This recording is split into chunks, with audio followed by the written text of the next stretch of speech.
આજે એક ઐતિહાસિક દિવસ છે। આજે ગુજરાતભરના લોકો આ ઐતિહાસિક ઘટનાક્રમને કુતૂહલતાથી, જિજ્ઞાસાથી અને ઉત્સુકતાથી જોઈ રહ્યા છે।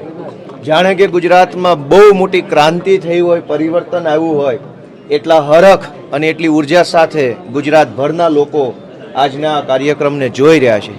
એટલા માટે આજનો દિવસ અત્યંત ઐતિહાસિક દિવસ છે।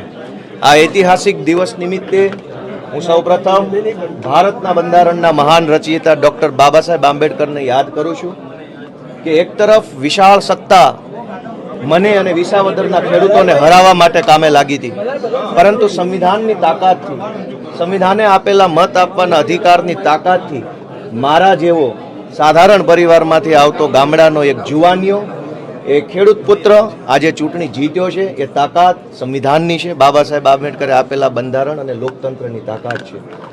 હું વિસાવદર, ભેસાણ અને જૂનાગઢ ગ્રામ્ય મત વિસ્તારના ધારાસભ્ય તરીકે આજે શપથ લીધા છે, ત્યારે ગુજરાતના પનોતા પુત્ર, ધરતીપુત્ર, ખેડૂત પુત્ર, ખેડૂતોના મસીહા સ્વર્ગસ્થ કેશુબાપા પટેલને આજે હું યાદ કરું છું।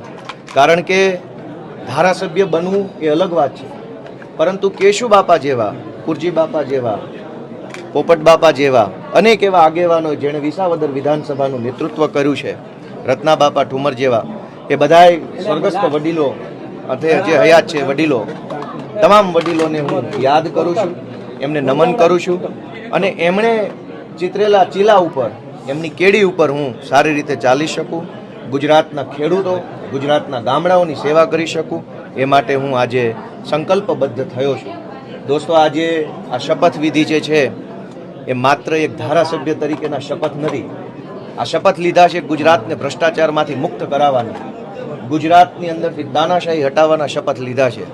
ગુજરાતની આમ જનતા જેનું શોષણ થઈ રહ્યું છે, ક્યારેક પુલ તૂટે, ક્યારેક પેપર ફૂટે, ક્યારેક ડ્રગ્સ વેચનારા, દારૂ વેચનારા પોલીસ ઉપર કાર ચડાવી દે, ક્યારેક કોઈ નિર્દોષ દીકરીએ અસામાજિક તત્વોના ત્રાસથી આત્મહત્યા કરવી પડે, ક્યારેક વ્યાજ માફિયા કે ગુંડાઓના ત્રાસથી લોકોએ જીવન ટૂંકાવવું પડે। આ તમામ પરિસ્થિતિઓમાંથી ગુજરાતની જનતાને મુક્ત કરાવી અને જનતાનું શાસન આવે, સ્વરાજ આવે, ખેડૂતોનું રાજ ગુજરાતની અંદર આવે, એના શપથ મેં અને અમારી ટીમે સાથે મળીને લીધા છે।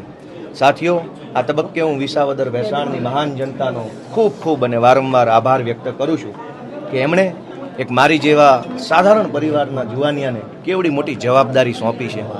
આજ આખું ગુજરાત એક નવી દિશાની અંદર આગળ વધવા માટે તૈયાર થઈ રહ્યું છે, ત્યારે મારી બે વિનંતીઓ છે। ગુજરાતની જનતાને મારી એક વિનંતી છે કે પોતાનો આત્મા જગાડો।